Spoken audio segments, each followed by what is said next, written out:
SSTV. Hi యోస్, welcome to SSTV. Movie ఎలా ఉందనేది మీ మాటల్లోనే ఉందాం. ఏంటి కొత్తగా ఉందనుకుంటున్నారా? నేను చెప్పేది కాదు, మీరేం చెప్పారో చూపిస్తా. ఇదిగో ఇక్కడ ఒక కామెంట్ చూడండి.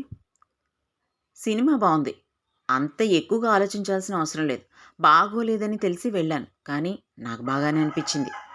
మైనస్లు కామన్ కదా, నిజమే కదండి. అయితే కింద ఇంకో కామెంట్ చూడండి. చాలా దారుణంగా ఉంది భయ్యా, మన రివ్యూడ్ ఎంతో కొంత లేపాడు కానీ అని నవ్వుతున్నట్టు పెట్టాడు.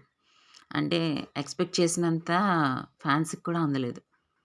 ఇంక ఈ కామెంట్ చూడండి, మైండ్ బ్లాంక్ అయిపోతుంది. డైరెక్టర్ చేంజ్ అయ్యి చెడగొట్టారు. ఐ థింక్ క్రిష్ గారు మంచి స్టోరీ చేస్తారు, బట్ ఆయన వెళ్ళిపోవడం, వేరే డైరెక్టర్ వచ్చి తీసి, ఇది కూడా ఓన్లీ హీరో కోసమే తీసినట్టుంది, అందువల్లే సినిమా గోవింద అయింది అని చెప్పేసి ఉంది. కానీ నేను మూవీ చూశాను, వన్ టైం వాచ్ చేయొచ్చు, అంత దారుణంగా అయితే లేదు. అంటే చాలా ఎక్స్పెక్ట్ చేసినట్టున్నారు. కింద ఎవడో చూడండి, పోయిందా అని పెట్టాడు. ఇంక ఈ కామెంట్స్ చూసుకుంటే, editing ruin the film. I think because many people are saying movie cut connect లేదని అంటున్నారు. ఎడిటింగ్ ప్రాబ్లం అంట. ఆ ముక్క అక్కడ, ఈ ముక్క అక్కడ తగిలించినట్టుంది, సింక్ లేనట్టుంది మూవీ అని వాడి బాధ అనమాట. అయితే ఇంకో చూడండి, అది బాగాలేదని అందరికీ తెలుసు.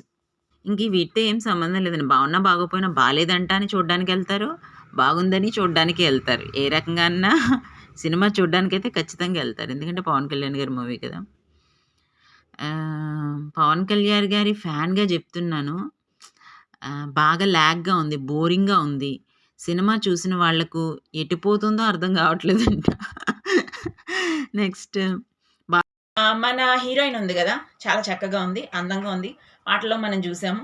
పాపం త్వరగా రిలీజ్ అయ్యింటే ఇంకా బాగుండేమో తనకి. ఇప్పుడు రిలీజ్ అయింది కదా, ఇంకా మూవీస్ వస్తాయని ఎక్స్పెక్ట్ చేద్దాం, ఎందుకంటే తను చాలా అందంగా ఉంది, తన పాత్రకి న్యాయం చేసింది. అయితే మూవీలో వెరీ ఇంపార్టెంట్ క్యారెక్టర్ కాదు. మనం పవన్ కళ్యాణ్ సినిమా అంటే మనం ఏంటది, కామెడీని కూడా ఎక్స్పెక్ట్ చేస్తాం కదా. నో కామెడీ, ఎక్కువ కామెడీ లేదు.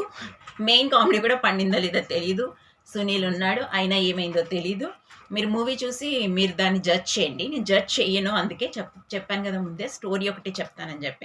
చూసారు కదా, మరిన్ని ఇంట్రెస్టింగ్ అప్డేట్స్ కోసం, రివ్యూస్ కోసం చూస్తూనే SSTV. Like, share, subscribe.